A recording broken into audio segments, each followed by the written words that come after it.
నా పేరు రామాంజనేయులు. నాది సత్యసాయి జిల్లా ధర్మవరం. నేను 13 సంవత్సరాల నుంచి ఈ ధ్యాన మార్గంలో ఉన్నాను. నేను ప్రతి సంవత్సరము జేతవనం కొట్టాలకు వెళ్తూ ఉంటాను.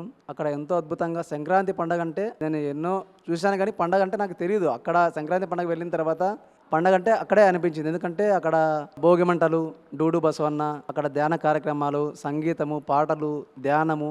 సంక్రాంతి పండగ అంటే అక్కడే చూశాను నేను. అంతకుముందు పండగ అంటే ఏదో తినడం, ఇంట్లో పండుకోవడం అంతే అనిపించింది, కానీ టీవీ చూడడం ఆ టైం ఎంతో వేస్ట్ అయిపోయేది. కానీ సంక్రాంతి పండగ అంటే జేతవనం కొట్టాల్లోనే ప్రతి సంవత్సరం వెళ్ళాము. అక్కడ ఎంతో అద్భుతంగా అక్కడ ప్రతిరోజు పండగలాగా మాకి అక్కడ సంక్రాంతి సంబరాలు చేసుకున్నాము. అక్కడ పత్రి సార్ వచ్చినప్పుడల్లా క్లాసులు, ప్రతి ఒక్కరు కూడా ఎంతో అద్భుతంగా అక్కడ కార్యక్రమాలు జరగడము. ప్రతిరోజు ధ్యానం పొద్దున్నే 5 గంటల నుంచి 8 గంటల వరకు ధ్యానము, కార్యక్రమం సంగీతము, నాట్యము, రకరకాల కార్యక్రమాలు అక్కడ ప్రతిరోజు జరుగుతూ ఉంటాయి. అక్కడ సంక్రాంతి సంబరాల్లో ఎంత అద్భుతంగా అంటే, నేను అంతకుముందు పండగలు చేసుకున్నా కానీ సంక్రాంతి పండగలు ఇలా ఉంటుందా అని నాకు ఫస్ట్ టైం వెళ్ళినప్పుడు, సంక్రాంతికి అక్కడ వెళ్ళినప్పుడు ఇలా ఉంటుందా అని నాకు ఆశ్చర్యం వేసింది. అంత అద్భుతంగా జరుగుతూ ఉన్నాయి అక్కడ. అందుకే చాలామంది కూడా మేము కొట్టాల వెళ్ళండి, కొట్టాల ఖచ్చితంగా ఇక్కడ హాజరవ్వాలి. ప్రతి ఒక్కరు కూడా హైదరాబాద్ ఎలా కడతారు వెళ్తున్నారో అలాగే కొట్టాల కూడా ప్రతి ఒక్కరు కూడా జేతవనం వెళ్ళాలి, సంక్రాంతి సంబరాలు జరుపుకోవాలి మేడం, ఖచ్చితంగా జరుపుకోవాలి సార్. ఎందుకంటే నేను 13 సంవత్సరాల కిందటము పండగ చేసుకోవడం, ఇప్పుడు ధ్యానంకి వచ్చిన తర్వాత పండగ అంటే ఆ సంక్రాంతి సంబరాల్లోనే చూశాను. ఎంతో అద్భుతంగా అక్కడ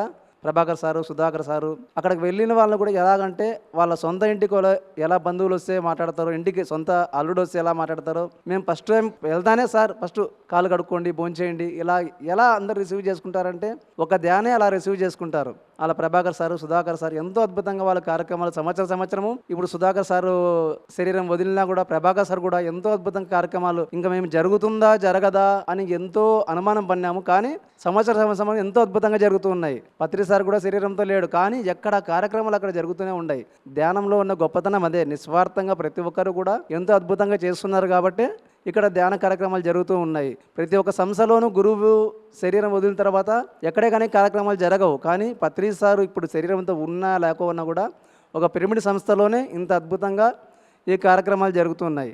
మన గురువు గారైన బ్రహ్మర్షి పితామహ పత్రి గారికి ధన్యవాదాలు.